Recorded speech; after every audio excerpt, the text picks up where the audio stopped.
ಇಷ್ಟು ದೊಡ್ಡ KRS ಅಣೆಕಟ್ಟನ್ನ cement ಇಲ್ದೆ ಹೇಗ್ ಕಟ್ಟಿದ್ರು ಗೊತ್ತಾ? ಆ ಕಾಲದಲ್ಲಿ ಸಿಮೆಂಟ್ ದುಬಾರಿಯಾಗಿತ್ತು ಮತ್ತು ವಿದೇಶಗಳಿಂದ ಬರಬೇಕಾಗ್ತಿತ್ತು.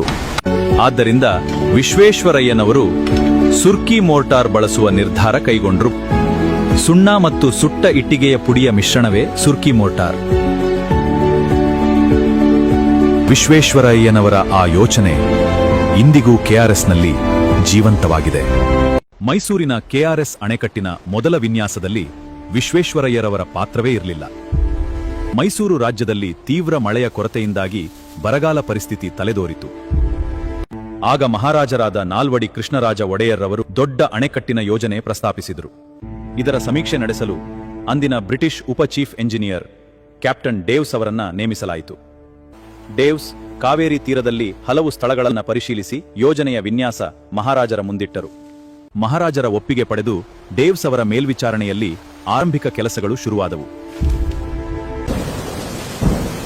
ಆ ದಿನ ಕಾವೇರಿ ರೌದ್ರರೂಪ ತಾಳಿದ್ದಳು. ಒಬ್ಬ ಕಾರ್ಮಿಕನನ್ನು ರಕ್ಷಿಸಲು ಹೋದ ಡೇವ್ಸ್ ಕಾವೇರಿ ಪ್ರವಾಹದಲ್ಲಿ ಸಿಲುಕಿದ್ರು. 2 ದಿನಗಳ ಬಳಿಕ ಪ್ರವಾಹ ಕಡಿಮೆಯಾದಾಗ ಅವರ ಮೃತದೇಹ ಪತ್ತೆಯಾಯಿತು. ಮಹಾರಾಜರ ಕನಸಿಗೆ ತಾತ್ಕಾಲಿಕ ಹಿನ್ನಡೆಯಾಯಿತು. ಆದರೆ ಮುಂದಿನ ಅಧ್ಯಾಯ ಕೆಆರ್ಎಸ್ ಇತಿಹಾಸವನ್ನು ಬದಲಿಸಿತು. ಕ್ಯಾಪ್ಟನ್ ಡೇವ್ಸ್ ಅವರ ನಿಧನದ ಬಳಿಕ ಮೈಸೂರು ರಾಜ್ಯದ ಮುಖ್ಯ ಇಂಜಿನಿಯರ್ ಹುದ್ದೆ ಖಾಲಿಯಾಯಿತು. ಆಗ ಮಹಾರಾಜರ ಗಮನ ಈಗಾಗಲೇ ಹಲವು ಜಲಾಶಯ ಯೋಜನೆಗಳಲ್ಲಿ ಹೆಸರು ಮಾಡಿದ್ದ ವಿಶ್ವೇಶ್ವರಯ್ಯರತ್ತ ಹರಿಯಿತು. ಅದೇ ವರ್ಷದ ನವೆಂಬರ್ನಲ್ಲಿ ವಿಶ್ವೇಶ್ವರಯ್ಯರು ಮೈಸೂರು ರಾಜ್ಯದ ಮುಖ್ಯ ಇಂಜಿನಿಯರ್ ಆಗಿ ಅಧಿಕಾರ ವಹಿಸಿಕೊಂಡರು. ಡೇವ್ಸ್ ಅವರ ವರದಿಯನ್ನು ಅಧ್ಯಯನ ಮಾಡಿದ ಅವರು ಜನರ ಒಳಿತಿಗಾಗಿ ಈ ಯೋಜನೆಗೆ ಇನ್ನಷ್ಟು ಸುಧಾರಣೆ ಅಗತ್ಯವೆಂದು ಭಾವಿಸಿದರು. 1910 ಮತ್ತು 11ರ ಅವಧಿಯಲ್ಲಿ ಮತ್ತೊಮ್ಮೆ ಸ್ಥಳ ಪರಿಶೀಲನೆ ನಡೆಸಿ ಹೊಸ ಯೋಜನೆಯನ್ನು ಸಿದ್ಧಪಡಿಸಿದರು. ನಂತರ ಆ ಹೊಸ ಯೋಜನಾ ವರದಿಯನ್ನು ಮಹಾರಾಜರ ಮುಂದೆ ಮಂಡಿಸಿದರು. ವರದಿಯನ್ನು ಓದಿದ ಮಹಾರಾಜರು ತಕ್ಷಣವೇ ವಿಶ್ವೇಶ್ವರಯ್ಯರನ್ನು ಅರಮನೆಗೆ ಕರೆಯಿಸಿದರು. ಆ ವರದಿಯಲ್ಲಿ ಅಂತಹದ್ದೇನಿತ್ತು? ಮಹಾರಾಜರು ಏಕೆ ಆತಂಕಗೊಂಡರು? ಮುಂದಿನ ಭಾಗದಲ್ಲಿ ವಿಶ್ವೇಶ್ವರಯ್ಯನವರ ವರದಿಯಲ್ಲಿದ್ದ ಒಂದು ಅಂಕೆ ಮಹಾರಾಜರನ್ನು ತೀವ್ರ ಆತಂಕಕ್ಕೀಡು ಮಾಡಿತ್ತು. ಡೇವ್ಸ್ ಅವರ ವರದಿಯಲ್ಲಿ ಅಂದಾಜು ವೆಚ್ಚ 1,68,00,000 ರೂಪಾಯಿ. ಆದರೆ ವಿಶ್ವೇಶ್ವರಯ್ಯನವರ ವರದಿಯಲ್ಲಿ ಅದು 2,53,00,000 ರೂಪಾಯಿಯಾಗಿತ್ತು. ಅಂದಿನ ಮೈಸೂರು ರಾಜ್ಯದ ವಾರ್ಷಿಕ ಆದಾಯ ಸುಮಾರು 2,30,00,000 ರೂಪಾಯಿ. ಯೋಜನೆಯ ವೆಚ್ಚವೇ ರಾಜ್ಯದ ವಾರ್ಷಿಕ ಆದಾಯವನ್ನ ಮೀರಿಸಿತ್ತು. ಇನ್ನೊಂದು ಕಾರಣವು ಮಹಾರಾಜರನ್ನು ಆತಂಕಕ್ಕೀಡು ಮಾಡಿತ್ತು. ಜಲಾಶಯದ ನಿರ್ಮಾಣದಿಂದ ಸುಮಾರು 10 ಹಳ್ಳಿಗಳು ಮುಳುಗಡೆಯ ಭೀತಿಯನ್ನು ಎದುರಿಸಲಿದ್ದವು. ಮಹಾರಾಜರು ಕೆಲ ದಿನಗಳ ಕಾಲ ಯೋಚಿಸಿದ್ರು. ಈ ಜಲಾಶಯ ಅವರ ಜೀವನದ ಬಹುದೊಡ್ಡ ಕನಸಾಗಿತ್ತು. ಮಹಾರಾಜರು ಯೋಜನೆಯ ಸಂಪೂರ್ಣ ವಿವರವನ್ನು ತಾಯಿ ರಾಣಿ ಕೆಂಪನಂಜಮ್ಮಣ್ಣಿ ದೇವಿಯವರ ಮುಂದೆ ವಿವರಿಸಿದರು. ಅವರಿಗೆ ಪರಿಸ್ಥಿತಿಯ ಗಂಭೀರತೆ ಅರ್ಥವಾಗಿತ್ತು. ಜನರ ಅಭಿವೃದ್ಧಿಯ ಕೆಲಸಗಳು ನಿಲ್ಲಬಾರದು. ನಮ್ಮ ರಾಜಮನೆತನ ಯಾವಾಗ್ಲೂ ಪ್ರಜೆಗಳ ಪರ ನಿಲ್ಲಬೇಕು. ಹಣದ ಕೊರತೆಯ ಬಗ್ಗೆ ಚಿಂತಿಸಬೇಡಿ. ಅಗತ್ಯವಿದ್ರೆ ನಮ್ಮ ಅರಮನೆಯ ಚಿನ್ನವನ್ನೇ ಈ ಯೋಜನೆಗೆ ಬಳಸಿಕೊಳ್ಳಿ. ಈ ಜಲಾಶಯದಿಂದ ಸ್ಥಳಾಂತರವಾಗುವ ಪ್ರತಿಯೊಂದು ಕುಟುಂಬಕ್ಕೂ ಸುರಕ್ಷಿತ ಸ್ಥಳ, ಅಗತ್ಯ ಸೌಲಭ್ಯಗಳು ಮತ್ತು ಉತ್ತಮ ಜೀವನವನ್ನ ಕಲ್ಪಿಸಬೇಕು. ತಾಯಿಯ ಆ ಮಾತುಗಳು ಮಹಾರಾಜರಲ್ಲಿ ಹೊಸ ಆತ್ಮವಿಶ್ವಾಸ ತುಂಬಿದವು. ತಮ್ಮ ಕನಸು ನನಸಾಗುವ ಆಶಾಕಿರಣ ಮೂಡಿತು. ವಿಶ್ವೇಶ್ವರಯ್ಯನವರ ಅಧಿಕ ನೀರಿನ ಸಂಗ್ರಹದ ಯೋಜನೆಯಿಂದ ಇಂದಿಗೂ ಹಲವಾರು ಜಿಲ್ಲೆಗಳು ಕಾವೇರಿ ನೀರನ್ನು ಬಳಸಲು ಶಕ್ತವಾಗಿದೆ. ಆದರೆ ಪ್ರತಿಯೊಂದು ಮಹಾನ್ ಕಾರ್ಯಕ್ಕೂ 108 ವಿಘ್ನಗಳಿರುವಂತೆ ಮತ್ತೊಂದು ದೊಡ್ಡ ಸಮಸ್ಯೆ ಎದುರಾಯಿತು. ಆಣೆಕಟ್ಟು ಕಾಮಗಾರಿ ಆರಂಭವಾಗುವ ಮುನ್ನವೇ ಆ ಒಂದು ಒಪ್ಪಂದ ಸವಾಲಾಗಿ ನಿಂತಿತ್ತು. 1892ರಲ್ಲಿ ಕಾವೇರಿ ಒಪ್ಪಂದದ ಪ್ರಕಾರ ಮದ್ರಾಸ್ ಪ್ರೆಸಿಡೆನ್ಸಿ ಅನುಮತಿ ಇಲ್ಲದೆ ಕಾವೇರಿ ನದಿಯಲ್ಲಿ ಹೊಸ ಜಲಯೋಜನೆ ನಿರ್ಮಿಸುವಂತಿರಲಿಲ್ಲ. ಮಹಾರಾಜರು ಆಗಿನ ದಿವಾನರಾದ ಟಿ ಆನಂದರಾಯರಿಗೆ ಮದ್ರಾಸ್ ಪ್ರೆಸಿಡೆನ್ಸಿಯ ಅಭಿಪ್ರಾಯ ಪಡೆಯಲು ಸೂಚಿಸಿದರು. ಯೋಜನೆಯ ಸಂಪೂರ್ಣ ವಿವರವನ್ನ ವಿವರಿಸಲು ವಿಶ್ವೇಶ್ವರಯ್ಯನವರನ್ನು ಮಹಾರಾಜರು ಮದ್ರಾಸ್ ಅಧಿಕಾರಿಗಳ ಬಳಿ ಕಳುಹಿಸಿದರು.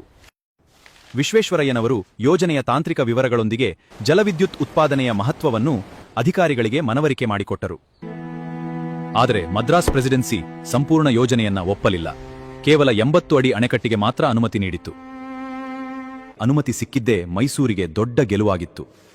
ಈಗ ಕೆಆರ್ಎಸ್ ಅಣೆಕಟ್ಟಿನ ಕಾಮಗಾರಿ ಆರಂಭವಾಗುವ ವಿಶ್ವಾಸ ಮೂಡಿತ್ತು. ಅಷ್ಟರಲ್ಲೇ ಪ್ರಶ್ನೆ ಉದ್ಭವಿಸಿತು. ಜಲಾಶಯಕ್ಕೆ ನಿರ್ಮಿಸಬೇಕಾದ ಅಡಿಪಾಯವನ್ನ 80 ಅಡಿಗೋ ಅಥವಾ 124 ಅಡಿಗೋ? ಮಹಾರಾಜರು, ದಿವಾನರು ಮತ್ತು ವಿಶ್ವೇಶ್ವರಯ್ಯನವರು ಚರ್ಚಿಸಿ ಭವಿಷ್ಯದ 124 ಅಡಿ ಅಣೆಕಟ್ಟನ್ನ ಗಮನದಲ್ಲಿಟ್ಟುಕೊಂಡು ಅಡಿಪಾಯ ನಿರ್ಮಿಸಲು ತೀರ್ಮಾನಿಸಿದರು. ಹೀಗೆ ಕೆಆರ್ಎಸ್ ಅಣೆಕಟ್ಟಿನ ಅಡಿಪಾಯ ಕಾಮಗಾರಿ ಅಧಿಕೃತವಾಗಿ ಆರಂಭವಾಯಿತು. ಅತ್ತ ಮಹಾರಾಜರ ಕನಸಿಗೂ ಅಡಿಪಾಯ ಬಿದ್ದಿತು. 1912ರ ನವೆಂಬರ್ನಲ್ಲಿ ಅಂದಿನ ದಿವಾನರಾದ ಟಿ ಆನಂದರಾಯರು ನಿವೃತ್ತರಾದ ಬಳಿಕ ವಿಶ್ವೇಶ್ವರಯ್ಯನವರು ಮೈಸೂರಿನ ದಿವಾನರಾದರು. ಅವರ ಸ್ಥಾನಕ್ಕೆ ಪ್ರತಿಭಾವಂತ ಎಂಜಿನಿಯರ್ ಕರ್ಪೂರ ಶ್ರೀನಿವಾಸರಾಯರು ಹೊಸ ಮುಖ್ಯ ಎಂಜಿನಿಯರ್ ಆಗಿ ನೇಮಕಗೊಂಡರು. ದಿವಾನರಾದ ವಿಶ್ವೇಶ್ವರಯ್ಯನವರು ಹಾಗೂ ಕರ್ಪೂರ ಶ್ರೀನಿವಾಸರಾಯರು ಕೆಆರ್ಎಸ್ ಕಾಮಗಾರಿಯ ಪ್ರತಿಯೊಂದು ಹಂತವನ್ನ ಜಾಗರೂಕತೆಯಿಂದ ಪರಿಶೀಲಿಸುತ್ತಿದ್ದರು. ಆದರೆ ಅನಿರೀಕ್ಷಿತ ಬೆಳವಣಿಗೆಯೊಂದು ಕೆಆರ್ಎಸ್ ಕಾಮಗಾರಿಗೆ ಹೊಸ ಸವಾಲನ್ನ ತಂದೊಡ್ಡಿತು. ಕೆಆರ್ಎಸ್ ಜಲಾಶಯದ ನಿರ್ಮಾಣ ಭರದಿಂದ ಸಾಗುತ್ತಿದ್ದಾಗ ಮೈಸೂರಿನ ಆಡಳಿತದಲ್ಲಿ ಮಹತ್ವದ ಬದಲಾವಣೆಯೊಂದು ನಡೆಯಿತು. ಸುಮಾರು 9 ವರ್ಷಗಳ ಕಾಲ ಕೆಆರ್ಎಸ್ ಯೋಜನೆಯ ಜೊತೆಗಿದ್ದ ವಿಶ್ವೇಶ್ವರಯ್ಯನವರು ಕಾರಣಾಂತರಗಳಿಂದ ದಿವಾನ್ ಹುದ್ದೆಗೆ ರಾಜೀನಾಮೆ ನೀಡಿದರು. ರಾಜೀನಾಮೆಯ ಬಳಿಕವೂ ವಿಶ್ವೇಶ್ವರಯ್ಯನವರು ಮೈಸೂರು ಸರ್ಕಾರಕ್ಕೆ ಇಂಜಿನಿಯರಿಂಗ್ ಸಲಹೆಗಳನ್ನು ನೀಡುತ್ತಾ ಅಭಿವೃದ್ಧಿ ಕಾರ್ಯಗಳಲ್ಲಿ ತಮ್ಮ ಕೊಡುಗೆಯನ್ನು ಮುಂದುವರಿಸಿದರು. ಸರ್ ಎಂ ವಿಶ್ವೇಶ್ವರಯ್ಯನವರ ಕೊಡುಗೆಗೆ ನಮ್ಮ ಗೌರವ ನಮನ. ಈಗ ಕೆಆರ್ಎಸ್ ಕಥೆ ಮುಂದುವರಿಸೋಣ. ಅನುಮೋದಿತ ಷರತ್ತುಗಳನ್ನ ಮೀರಿ ಕೆಲಸ ನಡೆದರೆ ಅದರ ಸಂಪೂರ್ಣ ಹೊಣೆ ಮೈಸೂರಿನದ್ದೇ ಎಂದು ಬ್ರಿಟಿಷರು ಎಚ್ಚರಿಸಿದರು. ಮದ್ರಾಸ್ ಪ್ರೆಸಿಡೆನ್ಸಿ ಮತ್ತು ಬ್ರಿಟಿಷ್ ಸರ್ಕಾರ ಕಾವೇರಿ ವಿವಾದವಾಗಿ ಮೈಸೂರಿಗೆ ಕಿರುಕುಳ ನೀಡುತ್ತಲೇ ಇತ್ತು. ಆದರೂ ಮಹಾರಾಜರು ಕೆಆರ್ಎಸ್ ಯೋಜನೆಯನ್ನ ಕೈಬಿಡಲು ಒಪ್ಪಲಿಲ್ಲ. ಎಲ್ಲ ಒತ್ತಡಗಳ ನಡುವೆಯೂ ಕೆಆರ್ಎಸ್ ನಿರ್ಮಾಣ ನಿರಂತರವಾಗಿ ಮುಂದುವರಿಯಿತು. ಬಳಿಕ ಹೊಸ ದಿವಾನರಾದ ಕಾಂತರಾಜ್ ಅರಸ್ನವರು ಕೂಡ ಈ ಮಹತ್ವಾಕಾಂಕ್ಷಿ ಯೋಜನೆಗೆ ಸಂಪೂರ್ಣ ಶ್ರಮ ವಹಿಸಿದರು. ಕರ್ಪೂರ ಶ್ರೀನಿವಾಸರಾವ್ ಅವರ ನಂತರ ಹಲವು ಇಂಜಿನಿಯರ್ಗಳು ಕೆಆರ್ಎಸ್ ಕಾಮಗಾರಿಯನ್ನ ಮುನ್ನಡೆಸಿದರು. ಅವರಲ್ಲಿ ಸುಬ್ಬರಾವ್, ಎಸ್ ಕದಂಬಿ ಮತ್ತು ಕೆ ಕೃಷ್ಣ ಅಯ್ಯಂಗಾರ್ ಅವರ ನೇತೃತ್ವದಲ್ಲಿ ಕಾಮಗಾರಿ ವೇಗ ಪಡೆದುಕೊಂಡಿತು. ಮಹಾರಾಜರ ತಾಳ್ಮೆ, ಅಸಂಖ್ಯಾತ ಕಾರ್ಮಿಕರು ಮತ್ತು ಎಂಜಿನಿಯರ್ಗಳ ಶ್ರಮದಿಂದ 1920ರಲ್ಲಿ ಮೊದಲ ಹಂತದ ನಿರ್ಮಾಣ ಯಶಸ್ವಿಯಾಗಿ ಪೂರ್ಣಗೊಂಡಿತು. ಯೋಜನೆಯ ಮುಂದಿನ ಹಂತವಾಗಿ ಅಣೆಕಟ್ಟಿನ ಎತ್ತರವನ್ನು 124 ಅಡಿಗೆ ಹೆಚ್ಚಿಸಲು ಮೈಸೂರು ಸರ್ಕಾರ ಅನುಮತಿ ಕೋರಿತು. ಆದರೆ ಮದ್ರಾಸ್ ಪ್ರೆಸಿಡೆನ್ಸಿ ಮತ್ತೆ ವಿರೋಧ ವ್ಯಕ್ತಪಡಿಸಿತು. ಹಾಗಾದರೆ ಕೊನೆಗೆ ಕೆಆರ್ಎಸ್ ಅಣೆಕಟ್ಟು 124 ಅಡಿ ಎತ್ತರಕ್ಕೆ ಹೇಗೆ ಮತ್ತು ಯಾವಾಗ ಏರಿತು? ಅಂತಿಮ ಅಧ್ಯಾಯದಲ್ಲಿ ನೋಡೋಣ. ಕಾವೇರಿ ಜಲ ವಿವಾದ ಮತ್ತಷ್ಟು ಕ್ಲಿಷ್ಟಕರ ಹಂತ ತಲುಪಿತ್ತು. ಪರಿಹಾರದ ಯಾವುದೇ ಸೂಚನೆಗಳಿರಲಿಲ್ಲ. ಸತತ 4 ವರ್ಷ ನಡೆದ ಮಾತುಕತೆಗಳ ಮತ್ತು ರಾಜಕೀಯ ಸಮರದ ಫಲಪ್ರದವಾಗಿ ಐತಿಹಾಸಿಕ ಯೋಜನೆಗೆ ದಾರಿ ಸಿಕ್ಕಿತು. 1924ರಲ್ಲಿ ಕಾವೇರಿ ನೀರಿನ ಹಂಚಿಕೆ ಒಪ್ಪಂದದ ಬಳಿಕ ಕೆಆರ್ಎಸ್ 2ನೆಯ ಹಂತದ ಕಾಮಗಾರಿಗೆ ಚಾಲನೆ ಸಿಕ್ಕಿತು. ಈ 4 ವರ್ಷದ ಹೋರಾಟದಲ್ಲಿ ಮಹಾರಾಜರ ಜೊತೆಗೆ ದಿವಾನ್ ಕಾಂತರಾಜ್ ಅರಸ್ ಮತ್ತು ನಂತರ ಎಆರ್ ಬ್ಯಾನರ್ಜಿ ದೃಢವಾಗಿ ನಿಂತರು. ನಂತರ ಮಿರ್ಜಾ ಇಸ್ಮಾಯಿಲ್ ದಿವಾನರಾಗಿಯೂ ಕೆ ಶೇಷಾಚಾರ್ ಮುಖ್ಯ ಎಂಜಿನಿಯರ್ ಆಗಿಯೂ ಜವಾಬ್ದಾರಿ ವಹಿಸಿಕೊಂಡರು. ಸುಮಾರು 25 ವರ್ಷಗಳ ನಿರಂತರ ಪರಿಶ್ರಮದ ಬಳಿಕ 1932ರಲ್ಲಿ ಕೆಆರ್ಎಸ್ ಯೋಜನೆ ಸಂಪೂರ್ಣಗೊಂಡಿತ್ತು. ಸ್ವಯಂಚಾಲಿತ ಸ್ಲೂಯಿಸ್ ಗೇಟುಗಳ ಅಳವಡಿಕೆಯಿಂದ ಕೆಆರ್ಎಸ್ ಮಾದರಿ ಯೋಜನೆಯಾಗಿ ವಿಶ್ವದ ಗಮನ ಸೆಳೆಯಿತು. ಕಾಲುವೆಗಳು ಹಾಗೂ ಹುಲಿಕೆರೆ ಸುರಂಗ ಪೂರ್ಣಗೊಂಡು ಕಾವೇರಿ ನೀರು ಸಾವಿರಾರು ಎಕರೆ ಕೃಷಿ ಭೂಮಿಗಳಿಗೆ ಹರಿಯತೊಡಗಿತು. ಕನ್ನಂಬಾಡಿ ಗ್ರಾಮದಲ್ಲಿ ನಿರ್ಮಾಣಗೊಂಡ ಕನ್ನಂಬಾಡಿ ಕಟ್ಟೆ ಬಳಿಕ ಮಹಾರಾಜರಿಗೆ ಗೌರವಾರ್ಥವಾಗಿ ಯೋಜನೆಯ ದಿನಗಳಲ್ಲೇ ಕೃಷ್ಣರಾಜಸಾಗರ ಎಂದು ನಾಮಕರಣಗೊಂಡಿತು. ಮಹಾರಾಜರ ನೇತೃತ್ವದಲ್ಲಿ ಕೃಷ್ಣರಾಜಸಾಗರ ಅಣೆಕಟ್ಟು ಲೋಕಾರ್ಪಣೆಗೊಂಡು ಮೈಸೂರಿನ ಇತಿಹಾಸದಲ್ಲಿ ಹೊಸ ಅಧ್ಯಾಯ ಬರೆಯಿತು. ಈ ಮಹಾಯೋಜನೆಯ ಯಶಸ್ಸಿನ ಹಿಂದೆ ಮಹಾರಾಜರು, ಎಂಜಿನಿಯರ್ಗಳು, ಕಾರ್ಮಿಕರು ಮತ್ತು ಸಾವಿರಾರು ಹೆಸರಿಲ್ಲದ ಕೈಗಳ ಪರಿಶ್ರಮ ಅಡಗಿದೆ.